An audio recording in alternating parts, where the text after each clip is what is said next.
First and Now is the official BC Lions podcast. We're jacked up to be here as always. Matt Baker alongside Nick Kowalski, coming off a winning week. BC Lions 5-1, third of the way through the year, and plenty to discuss following the win over Saskatchewan. Dane Evans' first start as a Lion beckons, but Nick, pretty good vibe this week so far. Yeah, as I often do, I'm going to steal a line from Rick Campbell here, and that we've beaten all four Western teams already, and that's something to be proud of, regardless of how these wins came. Sometimes they're not going to be all pretty and Picasso victories; they're going to be ugly, grounded out defensive battles. And the team got it done on Saturday, especially when your quarterback goes down. It's nothing but good to still come out with a victory in that aspect. Yeah, and really, so much of the time, especially when you lose, but maybe if you win and you don't dominate and it doesn't go as smooth, a lot of times the natural question from a fan or media perspective is, well, what didn't they do? What did the Lions do wrong? Well, Saskatchewan came in there with a pretty good game plan. Like, you saw how they were blitzing. They were going to be aggressive. They were going to make life difficult for VA. 2-3 sacks even on those first three drives, including the one where Pete Robertson brought him down. And it was the play that Vernon ultimately injured his left knee on. And thankfully, that injury is not as serious as we feared. We're going to talk about the quarterbacks. But Saskatchewan themselves, coming off a loss, played in a bunch of close games. This was not going to be easy. But yeah, you hit it. 4-0 in the division. The last time that happened for the BC Lions to start a year, 4 straight division wins in the division, 2005, Nick. And have a chance to make it 5-for-5 in Edmonton here on Saturday. But it's a matter of it. When you win by double digits despite losing your starting quarterback, we talked about this with Moj on BC Lions on Tap, our radio show. You have to feel good at the end of the day. Exactly. And going into last week, too, it was one of those, I was just kind of going through the league statistics and checking out the Riders and seeing what they got going on. And it was weird to see Saskatchewan dead last in quarterback sacks entering last week. Because when you see the talent they have on their defensive line and their front seven overall, you think that's not right. And you see that Pete Robertson's always been a pain for us off the end for them. And Micah Johnson's still elite. Jason Shiver, as their defensive coordinator, did decide to bring Larry Dean early and often. So that was a healthy and a stout defense that Dane Evans and Vernon Adams Jr. before him had to come in against. And they still put up points. Dane, with that big touchdown drive in the first quarter, I'm sure that did wonders for his confidence too, coming in cold, right, and hitting Hatcher and Hollins in 2 quick plays to put up a touchdown. So now with a full week of practice for Dane Evans, we expect big things. We've talked about this too. Dane Evans in Hamilton, 2 of the last 3 Grey Cups, he's been a part of them. So yep. He comes with a high caliber of experience. Yeah, and recording this on a Wednesday late afternoon, we've seen 2 full days of practice. Well, almost 2 full days of practice, more of a walkthrough format on Tuesday. But Dane is getting all the reps with the ones, and I'm excited for this. And not the circumstance. We want Vernon Adams to be healthy 100% of the time. But again, this is why you go out and trade a draft pick in the offseason. And you have to laugh at it now. Remember, we announced that trade, and the immediate reaction, is, why would they're going to flip them to Toronto, or they're going to flip them to Ottawa. Wait and see. No. They made this trade for this exact situation. They wanted to be deeper at quarterback than they were last year after Nathan Rourke. All due respect to everyone that was here and involved. And it's going to pay dividends right now. 100%. And we've talked about this countless times too, that it's not a 1 quarterback league. It's a 2, sometimes 3 quarterback league. And yeah, you get that insurance because you never know when you're going to need it. And I just finished binge watching the quarterback series on Netflix, and they talk about that the quarterback is so important to a team, and there's rules made. Especially they referenced the Tom Brady injury when he blew his ACL in 2007, that the NFL literally made a rule about tackling below the quarterback's knees, because that Brady injury derailed the entire season for the New England Patriots, although they still end up making the playoffs, I know. But that's the reference point they use, is that if your quarterback goes down and it's a serious injury, it can ruin an entire season's worth of work, right? But that's why you do get this insurance, kind of long story short. And yeah, Dane Evans, it's his time now. He said he knows him, VA, and Dom Davis have talked about this, that it's going to take all three of them to ultimately get the job done and accomplish all their goals this season. And that's with Dom being in short yardage too. Dom has been contributing game in, game out for this team. So now it's just Dane Evans' turn to go under center for full offensive snaps. Correct one small thing. Patriots the year Brady got hurt, Nick, 11 wins, 5 losses, didn't make the playoffs. I think they were the first, right, to win 11 You're right. and not make it. But anyway, I see what you're saying. You're right. They had a very good year despite losing Tom, who was in the prime of his career. They were coming off the near-perfect season. I actually saw the Patriots in Seattle that season with Matt Castle. He threw a late touchdown pass to Randy Moss to win it. They eked one out in Seattle. It was Matt Castle against, I believe, Seneca Wallace, because Matt Hasselbeck might have been injured too. One of our super Tavares Jackson wasn't around then. One of our super listeners, super fans, Darshan Singh, I believe, a fan of both the Patriots and the Seahawks. That must be nice, eh? Just kidding, Darsh. He'd remember that for sure. So I stumbled across free tickets to that game at the old 1040 studio. They were just sitting there on the kitchen counter. I kid you not. You know, like we have a kitchen here. There was a kitchen there, and they would leave stuff people didn't want. There's a few pairs of Seahawks Patriots tickets on like 3 days. It was like a Thursday, and the game was on a Sunday.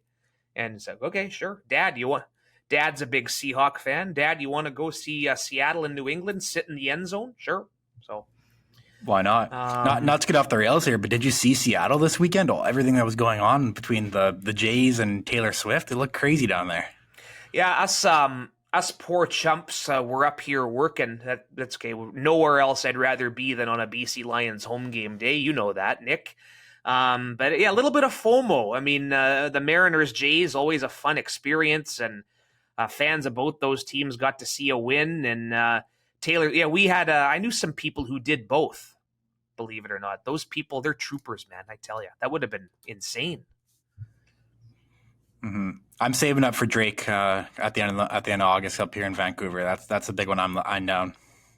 When's that? I didn't even know about that. I believe it's a Tuesday night at the end of August here, and at BC Place. It's at Rogers. Oh, okay, yeah. That's it's expensive one, but yeah, bring your wallet, bud. Yeah, that would be a cool show. So anyway, yeah, we always go a little bit off the rails from time to time, but that's and by the way, I still do have to finish the quarterback series. Very great stuff, very fascinating stuff. And you learn a lot about each guy, even though guys like Mahomes and Kirk Cousins are marketed fairly well. But yeah, Week 8, Lions and Elks. We're going to talk to President Duane Vienneau in a few minutes' time. About a year since he moved here to take the president's job, so we'll get his thoughts on the Vancouver market and all the great things we're doing here to get more fans into BC Place. But yeah, Nick, take you inside the den a little bit like we do from time to time. Just before we started recording this podcast, I was sitting in on Dane Evans and his Zoom call with TSN with Glenn Suter only this week. That's what they do with the quarterback and the coach and a couple prominent guys. They get some one-on-one Zoom time that's not for air. Even though it's not for air, I can reveal a bit of it. But Dane basically, he's not saying anything he wouldn't say in a normal interview. We don't care about the Elks' record. They're 0-7, and they haven't won at home in their last 20, I think, dating back to 2019. But when Dane's watching film, he sees a very good and capable Elks defense, and that's something they're going to have to be alert of. Yeah, I think if you cannot get complacent in the professional sports industry, and I think we may have saw that last week with when Edmonton went to Winnipeg, and Winnipeg was a massive favorite, and that game was close until the second half when Winnipeg pulled away. But I think, yeah, Edmonton's going to come out hungry. It's obviously an embarrassing feat what they got going on right now, and they don't want to be embarrassed anymore. And that motivation alone should make for a quite interesting football game. And even I was thinking, we were talking about this yesterday at Boston Pizza after our show, but last year when we went to Edmonton, that streak was obviously still intact. And they go out and kick an trick onside kick on the opening kickoff, recover it, and score 7 immediately. So that was a wake up call for us last year, and I think You're that thinking, everyone's here going to we have to be on their go. toes for something like that. Oh, sorry, I was Yeah. going to say, I was thinking, oh boy, what's going to happen here? But yeah, thankfully VA and the offense didn't really skip a beat, and you're right, yeah. You know, you want to talk about their defense. You look at a guy like Ed Gainey. You know, that's a guy who's been there. That's a guy who's had big games against the BC Lions as a member of the Saskatchewan Roughriders. You know, Adam Konar been starting at linebacker. You know, some of their Canadian talent. There's some veterans that have been around. So, yeah, I mean, for guys like us, fans, media, again, they're going to harp on the home losing streak and what's been going on. But I know our guys expect a very tough football game. It's professional football, Nick. Any given week, anything can happen to any team in any situation, right? Exactly. And then one aspect of this game I'm looking forward to seeing, and it's something that's really going to benefit Dane, and I'm not going to say our receivers. I think we talk about that week in and week out about how the weapons at receiver, how good they are, but our running game, because Edmonton's allowing nearly 150 yards a game allowed on the ground per game this year, and that's by far the worst in the CFL. Yeah. And based off practice this week, it has been Taquan Mizell seeing some first-team reps, so interested to see how that shuffles out too at the running back position with us this week. But it has been Mizell practicing again, so that's another part of this game that Dane Evans can really rely on. And I know even last year too, dating back to that game in October when we went there, after Edmonton scores, we pretty much ran the ball down their throat with James Butler and responded with another 7 points too. So I think that can be another aspect where if Dane's struggling early on, or if maybe still need some time to figure out the offense, that this run game can be relied on too. Yeah, run the ball, control the clock, time of possession, and you tire out that Elks defense. And you saw firsthand, Edmonton had a pretty good game plan in Winnipeg, kept it close, 6-6 in the second half. But at the end of the day, Nick, that defense was just on the field for too long, and you're not going to slow down Winnipeg's attack for 4 straight quarters, right? So that's kind of a similar template that this Lions, from an offensive game plan, will have to do. Plenty of great storylines in this one. We've talked about Dane Evans. We'll see if Matthew Betts can continue his pace. This defensive line, Nick, that's an area they can exploit. Edmonton hasn't been great on the offensive line. Make Taylor Cornelius or whoever's behind center run for his life. We'll shield away from the game talk for now. Duane Vienneau, Lions president, will join us here on First and Now.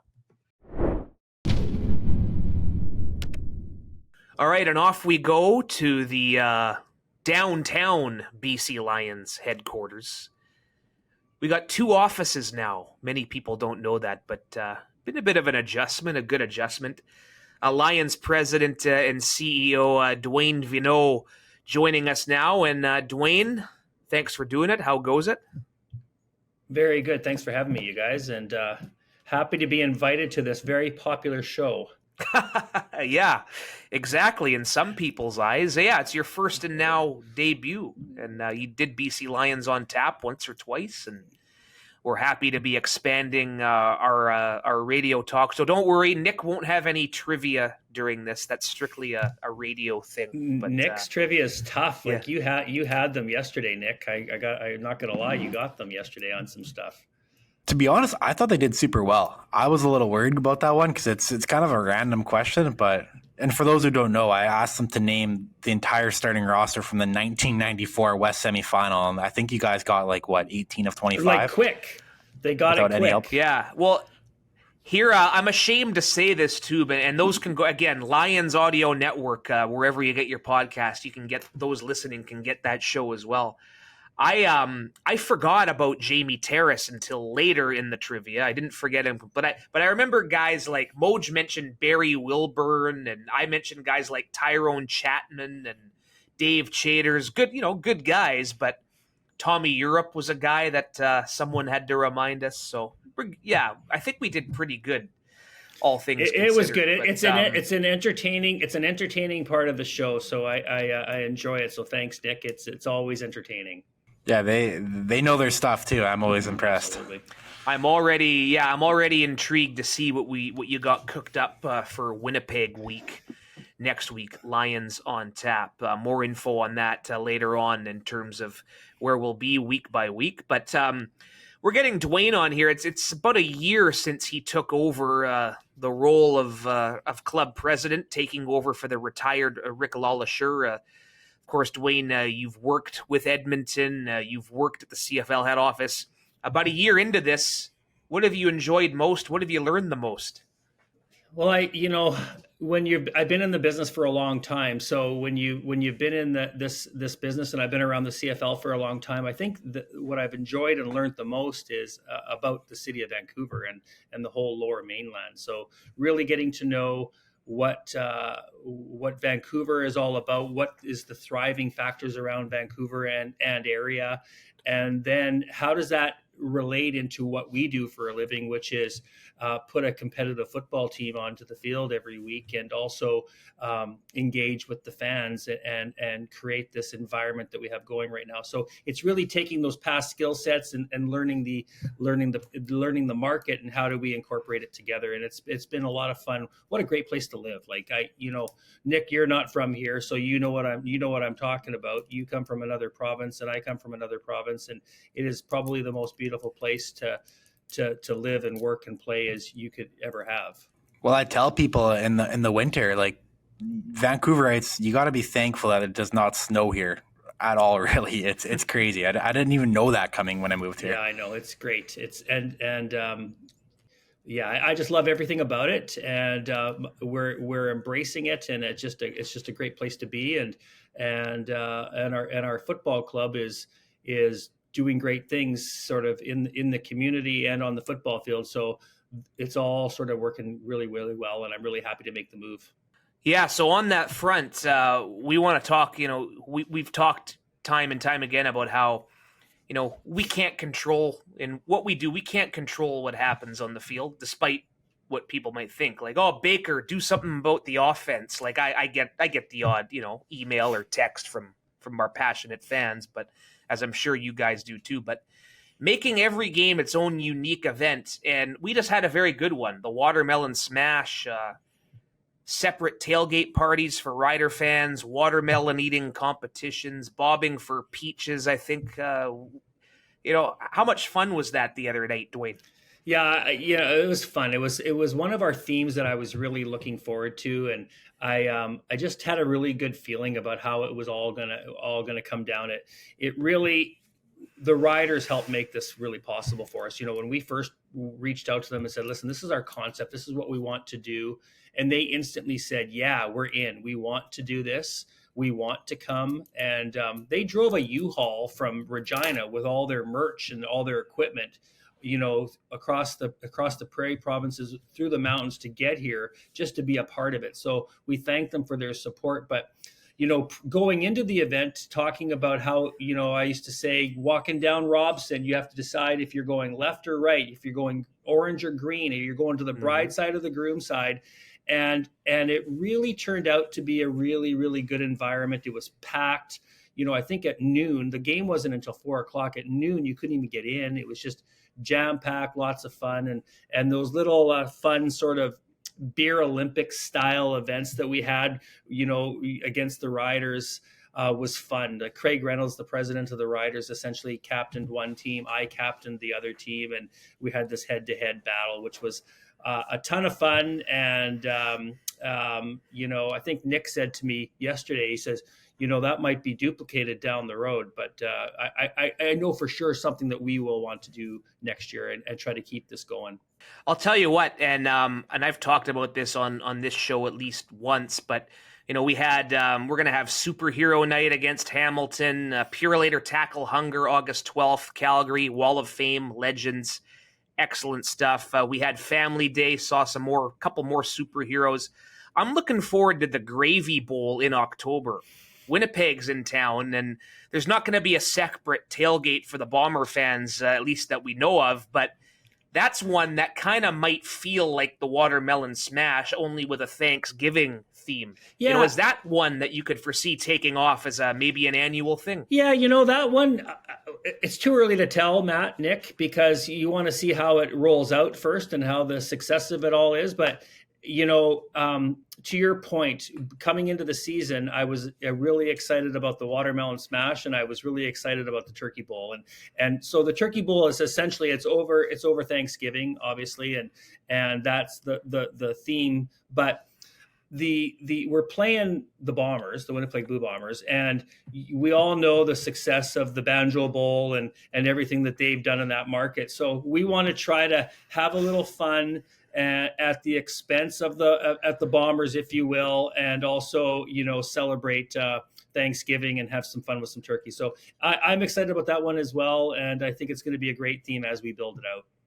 With the watermelon smash on Saturday too, you said you were captaining the BC Lions team outside. I was right there. I kind of like a bird's eye view actually. There was a little bit of like a tower there, and I just kind of went up it and started filming. But you can even talk about what you saw, or we have footage of it, so we can put it over top of this when you're answering. But who are some of like the star performers in that competition on the BC Lions side? Like break it down. Yeah. So the competitions, it started off with a watermelon eating contest, and it was head to head. That was the first competition. It wasn't timed individual events. It was a bit of a relay. So once that first leg was done, it moved to the next leg, and so on. So the first two competitors on both teams had it the hardest. They had 4 big pieces of watermelon to eat, and you could tell it was a challenge. Like they were trying to go as fast as they could, but you could just see it was hurting. And our guy, his name was Christian. He was really struggling. He was shaking. He was trying so hard, but he ended up pulling out. And then the next competition was shotgunning a beer. We had a pilsner for the riders, and we did a Coors Light. So we made sure we stayed with our brands of our partners. And our competitor there just sort of crushed it, and it was quick. It was this gentleman by the name of Josh. And then the next one was the next one? No, the next one was Peaches. No, sorry. The next one was the oversized beer pong. And that one was beach balls and into garbage cans. And we did very, very well. They said that's where we won over the riders was we basically got our 3 balls in right away. And the rider guy had a little bit of a problem there. And then the next one was bobbing for peaches, Okanagan peaches. And we, it was like boom, boom, boom. And then the very last a competition was a greased watermelon that then started at the end, and it got passed all the way up to the line back to the guy that did the watermelon eating contest, and then the first person to smash the watermelon.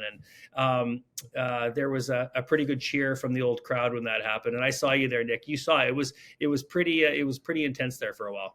It's funny too. I think the ultimate moment of collaboration from that street party was I was reviewing the footage the next day over and looking at we have some other video shooters that come outside and capture all that event, and there was a beer tower of empty beer cans, but it was half Pilsner cans and half Coors Light cans. So I think that was like the ultimate sign of fan collaboration on that one, which is really funny. Do you know what the best comment that I heard from people was they said it felt a bit like a Grey Cup. And so if you haven't been to a Grey Cup before, all the fans from across the league, from across the country, essentially coast to coast, all come together and have a good time at the Grey Cup leading up to the actual game on Sunday.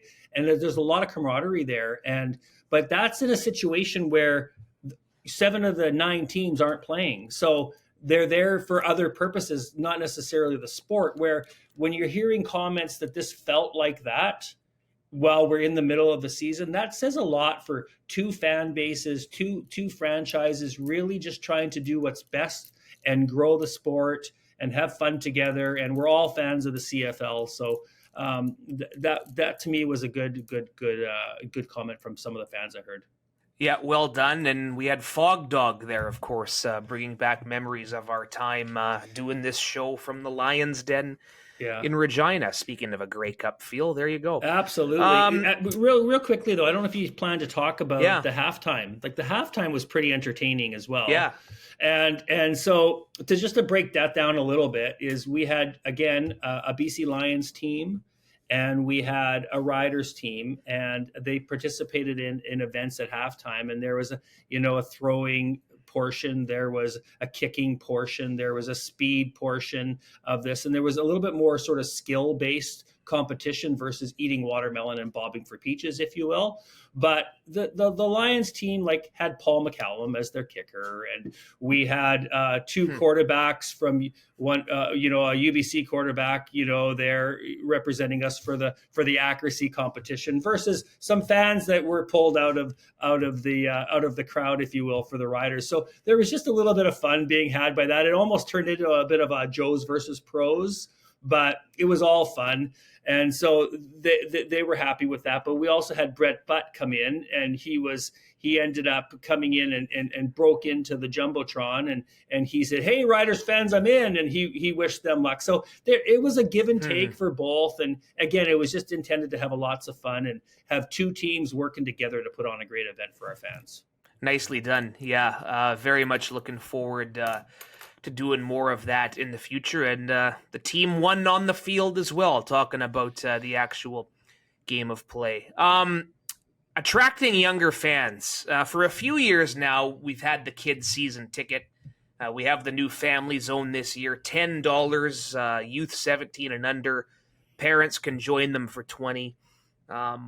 I understand that family zone was sold out at least once, but what's been the response getting those kids in, Duane? It's been great, Matt. And Amar Doman, as we've talked about all the time, it's been a big focus of Amar since the very beginning. Is how we need to get the youth back and engaged in our club. We need to get amateur football engaged in our club, and we need to improve our experiences. We need to increase, work on our game days and our themes and everything about the sport on and off the field. And having families and kids is just a big part of that. And I was actually talking to him today about the last game and how many families and kids were in the stadium. Like it was amazing how many kids were there. And we saw it the game before because it was the FamFest game. So you expected that, but there was just as many, I think, at this last game for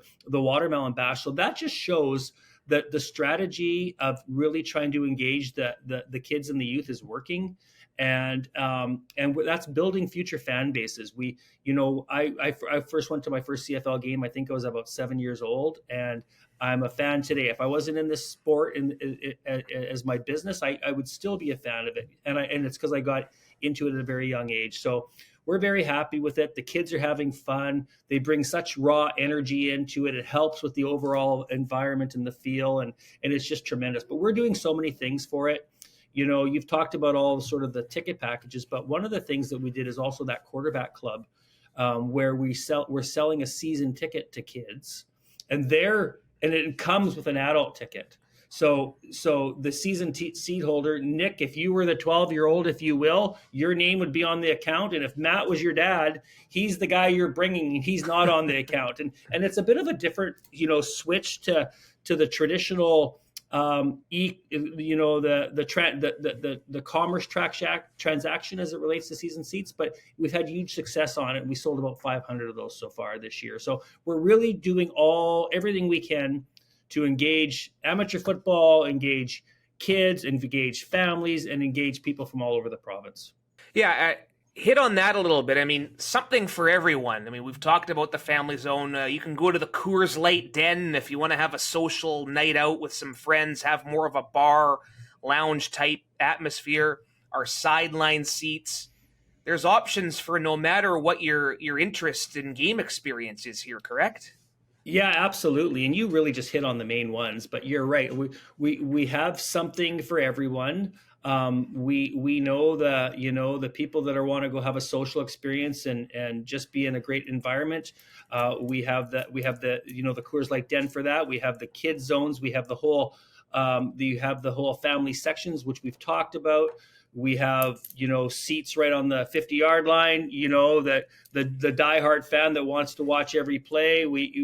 So we are trying to do the best we can for everyone, and we're succeeding. We're getting comments all the time that the games are exciting, and we have excitement on the football field, but we also are huge props to our in-game team, and everything from things that you guys work on every day as well, like our open videos and just everything we do as when the fan enters the stadium, and how we try to entertain them on and off the field. Is we're always thinking about the fan, and we want everybody, win or lose, to leave and say, that was the best entertainment value for the dollar I could have. The $5 beers before the game, like, people tell me all the time, and it's not all about beer, obviously, but you can't buy a $5 beer anywhere.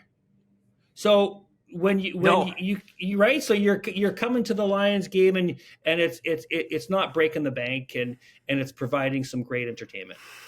What about one aspect too that I think at least is really cool is the player buy-in too when it comes to the themes. I mean, like week 1 or the home opener, we saw guys pulling up in those LL Cool J shirts. Last week, we didn't plan this, and I tweeted this out. It was maybe one of the only jaw-dropping moments I've had since I joined this organization is when David Menard pulls up in a overalls Levi's fit with a watermelon in his hand beside Thibaut Dubai, and then you have obviously Lucky with the watermelon smash. Like, how cool is it to see the players in buying into all? I love it, and you're right. It's the team, the players, the team. The actual team on the field. You're right. They're buying in. They love the fans. They love being around the fans. They love being a part of what we're trying to do here. Even the home opener. When we had the concert opener and the Friday night event that we had before, and half the team showed up. I didn't know they were even coming, and half the team showed up to support this Friday night event before the home opener, and it that made it all. So you're right, Nick, and it's a very important point that everybody in this organization, from our owner to all the players, to the coaches, to all the business staff, to just everybody, has full buy-in on what we're trying to achieve and to grow the business on and off the field every day. Very well said. Definitely plenty to be excited about. Let you have the last word here, Duane. Anything we missed, anything you want to add on to as far as those maybe thinking about coming to a future game? The one thing that we haven't really talked about, which I think is becoming just it was a bit of a test this year, and we didn't really know how it was going to work, but the whole 4:00 starts. And I know you sort of alluded to this, Matt, earlier on, but it has been a bit of a game changer for us, where it started. There was a few reasons why we pursued this, but it really started on, how does a family come to a game and get the kids home in a good time? And, so a 4:00 start, a family, doesn't matter where you're from, you're home at 7:30, 8:30, 9:30, you're home in a good time where the kids aren't staying up till midnight or 1:00 in the morning. So it started there. And then, we had huge success last year at the playoff game when we put together those packages from the island, right? And we knew a 4:00 start, or at that time, I think the game in the playoff game was a 2:00 start. But how does someone from the island come to the game, watch the game, get back to the island, and do it all in one day, and they don't have to stay the night if they don't want to, and make it accessible? And so those 4:00 starts led to that island package and that interior package that we started selling as a season seat holder base, where everyone can basically come to a game in one day. And there was people, one of our team members, her name was Vicky, at the Watermelon Smash, the last person on our team. She's from Prince George. So, and she's a season seat holder with the BC Lions from Prince George. And she comes to all those 4:00 games, which we have 6 of them. So that is a real big part of what we're trying to do, again, is make, it is the BC Lions, it's not the Vancouver Lions. And how do we engage the entire province as best we can to be able to come and support us and have fun with us and be a part of our team on a weekly basis from all over the province. And that's a big part of what we're trying to achieve. Very well said. BCLions.com, all these ticket packages we're talking about, Island and Interior Express. And I know Nick's excited to shoot from the Coors Light den one night. We should look get you forward in to there. that, You know, perhaps, we should Nick, talk but- a little if we have Yes. time. I don't know if we have time, but we should talk a little bit about our Oh, next yeah. game where we're putting the wall up on the wall is Wally Buono, which is very well deserved. He's going up on the next game, and the founding members of the Water Boys and the Water Boys in have a long-standing relationship with the BC Lions and have been a integral part of helping this franchise over the years grow. So we're excited about that next game and being able to put them up on the wall and Wally's just, I didn't think about that too recently, but I always knew we were bringing Wally up this next game. I just didn't realize again that it was against Calgary, and he had a big part of his career was there. So I think it's going to be a special moment for him and all of us, and it'll be a good night for us and Wally Buono. Yeah, Legends Night, very much. I always love Wall of Fame Night. You know me with the trivia. I like all the franchise legends coming back, and it's funny. In closing here, I was talking to Wally at our Saskatchewan game, and he's actually going to be honored in back-to-back weeks. Oh, I didn't know He's got that. our Where Wall else of is he Fame. Yeah. So after he told me the next week he's going to Calgary, they're celebrating the 25-year anniversary of the 1998 Stampeders Grey Cup winners. Good So, for him. Well, it's well deserved. He's such a it's well deserved, and I'm really excited about that, and we're happy for him. I finally had the honor to meet him last week too, so that was really cool for me. That's right. He just turned around and there he was. Yes, and all the time in the world for Wally, and I know Nick was a little starstruck too, as anyone would be meeting a man with that presence. We should get for the very Wally. first time, We should get Wally on our as our guest at either next week or the week after on our Tuesday night radio show. On tap. Yes, yeah. We'll put some feelers out. Yeah. And then Absolutely. Nick, there you go. You'll have 30 minutes with him. Wally trivia, Nick. Start Perfect. preparing. Yeah. Duane, thank you very much Wally for questions only. Yeah. Thanks very much for joining us here. Long overdue, and we look forward to this coming week. Thank you so much, and this is great, you guys. Thanks for everything. Duane Vienneau, BC Lions president. Always have time for Duane, and you can tell that he's very much enjoyed his time with the BC Lions. Nick, yes, exciting times in the front office all around. Yeah, always fun being around Duane too. He makes you feel really good about the work you do. Very positive person, and just good to have around. And just seeing last Saturday the street party outside and the competition, it was such a, I found that to be such a unique and cool thing. So it's awesome to see. And we look forward to the game theme the next time. Again, August 12th, Calgary in town. That's a Saturday. Legends Night. We're going to have Wally Buono and the Water Boys founding members go into the Wall of Fame. Purelator tackle hunger. So food and cash donations you bring to Terry Fox Plaza, and you'll get your picture taken with the Grey Cup. Very cool initiative, as always, by the Canadian Football League. Week 8 underway on a Friday, no Thursday game. We'll get into that in just a second. Why not, perhaps? But the Hamilton Tiger Cats, might they have Bo Levi Mitchell back behind center? But all due respect to Bo, love that guy, but it's Ottawa's quarterback, Mr. Dustin Crum, getting a lot of accolades right now, leading them to a couple of straight victories, both in overtime, both in thrilling fashion. Ottawa home to Hamilton. And we talk a bit about big crowds and attendance. I'd expect TD Place to be rocking on Friday, Nikki. Mm-hmm. Yeah, and this game has second place on the line right now because the Red Blacks have moved into second place with their current win streak here. So I'm sure if Bo Levi does suit up, and I'm looking right at the injury report right now, he was a full participant today. So that's a good sign for Hamilton. And I think Bo, but the season didn't start the way I bet Bo wanted it to in terms of his, not even his injury I'm talking about, but the play that Hamilton was at on offense. They probably weren't at the level they expected to be, and I'm sure that's going to motivate Bo, but also the fact, Dustin Crum. Everyone's talking about Dustin Crum and the Red Blacks, right? Not Bo Levi Mitchell anymore. So I bet Ottawa's exciting right now, and they're playing really good football, but I bet Hamilton's going to give them a good run for their money. And again, another heavy dosage of James Butler should be a big factor in this game. I think, I'm very much looking forward to seeing how how this one shakes out. Perhaps we'll find a screen at an establishment somewhere in Edmonton on Friday night. Saturday, we're the second half of the doubleheader Saturday, Nick. Touchdown Atlantic off to Halifax. Toronto hosting Saskatchewan in Touchdown Atlantic for a second consecutive year. 1 o'clock Pacific time. And the Riders offensively, they have to be trying to figure out if another week of practice for Mason Fine.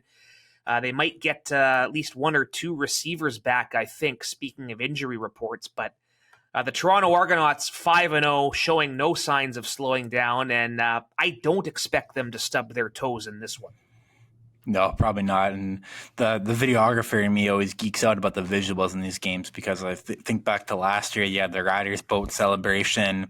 It's going to be played on a Saturday afternoon, but it does have kind of like that Friday night lights feel to it, where there's like just like the high school bleachers, almost kind of that feel to it. And it's just such a cool visual for a CFL game, and I'm happy they've continued this tradition because I just love watching it and looking at it. Never mind what actually happens in the game. But yeah, because this game could get out of hand. We've seen Toronto kind of just steamroll opponents. Last week they came out flying in the first half and kind of cruised to victory right out of Hamilton. So it's going to be a tough task for the Riders, especially playing out on the West Coast last week too, right? Like we kind of talked about, it seems like one team every week kind of has to go through a little bit of schedule adversity, and I'd say this week it's Saskatchewan. So we'll see what comes of that. This is technically a neutral site game, of course, but who's going to have the crowd advantage? I'm going to say there's going to be more watermelons there. Yeah, as we saw last week, I think they're notorious for traveling well, right? So I'm with you on that. Yeah. Looking forward to that one. Again, 1 o'clock Pacific time. Riders trying to shake off a 2-game losing streak, now 3-3. Lions Elks, of course, 4 o'clock Pacific right after that. And the Sunday game this week, a second straight Sunday for the Calgary Stampeders, 2-4 now, reeling a little bit, back-to-back losses for Calgary. No, excuse me, they did beat Saskatchewan before. They beat the Riders before taking on Ottawa, but 2-4, need to get back in the win column regardless. Visiting Montreal at 2-3, the Alouettes coming off the bye since they played us, and then they lost at home to the Argos. But two teams here on Sunday at Molson Stadium looking for a turnaround. It kind of feels like this is a cliche, but it kind of has like that loser leaves town aspect to it, where if Calgary drops to 2-5, that could really start to pivot their season downwards. And then if Montreal drops to 2-4 and say Hamilton wins this week and suddenly Montreal's in last place, like suddenly these are maybe holes that the loser of this game cannot climb out of. So very important game 8 weeks into the season. And interested to see how it shakes out. Jake Mayer had 450 yards last week and lost. So I'm sure like that's a crazy stat, but at least on the positive for Calgary, right? You saw Mark and Michelle come alive again for them after I think a 5-year CFL hiatus down south. But it's a massive one for both teams here. Yeah, line of scrimmage will be very much key, and you saw the Alouettes, how much trouble they had with our defensive front, and the Stampeders will try to look to take advantage there. And yeah, it's funny, prior to the game here against Montreal, the Alouettes had the look of the team. Maybe they would be the team that could challenge Toronto in the East, and boy, oh boy, what a difference a couple of weeks makes, because seeing what the Red Blacks have done, a chance to go 4 points clear of both of those teams potentially, depending on what happens there and with the Alouettes and Stampeders. So no Thursday game, but you do get. I like the Sunday thing, right? Getting home, just chilling, and there's a game on. I said watched the Red Blacks and Stampeders with my dad on Sunday nights, and it's kind of a cool thing to have in the summertime. Of course, once the National Football League gets going. The Sunday night will not be back until Grey Cup Sunday because, of course, playoff games. I love this, Nick. Playoff games on Saturdays, division semis and division finals. Long overdue. I was just going to bring that up, and that's going to be exciting this year if we ultimately do get a playoff spot. But I'm totally with you too. One of the major, I think, positive changes this year with the league is that they did adopt this Thursday, Friday, Saturday, Sunday summertime schedule. It's fantastic. It feels like there's like that's kind of been my weekend, and the surrounding days around it is you go home after work, watch a football game, or you're on the weekend, you go out, then you watch a football game, or you go out after. And yeah, I really think they nailed it with the one game. Every game gets a lot of attention too. That's another thing too. And I bet for TV ratings, that does really well. Huge. So yeah, I think that's a great change. And then the playoffs, can't wait for that Saturday. Yeah. Long way to go before we get there. Lions and Elks, 4 o'clock. Moj and Julio have the action, AM 7:30. This game will be broadcast in Punjabi. Announced that earlier. AM 600, Shiri Punjab Radio will be picking up the Edmonton feed. You're going to have the Hockey Night in Canada Punjabi broadcasters doing this very cool initiative. So you can catch it there. AM 7:30, of course, Moj and Julio. Again, pregame, 3 o'clock. Be sure to subscribe, rate, leave us a review here on First and Now. BC Lions on Tap, our other show. We got 2 shows now, Nick. We're getting closer and closer to being more syndicated here, right? We spoke with Thibaut Dabaye. If you catch subscribe to the Lions Audio Network wherever you get your podcasts. That's where you can find BC Lions on Tap Radio. He's Nick. I'm Matt, and we'll be back early next week. One of those short weeks, like Nick said, one team kind of gets the shaft every week, off to Winnipeg on a short week. So perhaps we'll talk on Monday or Tuesday on First and Now, the official BC Lions podcast.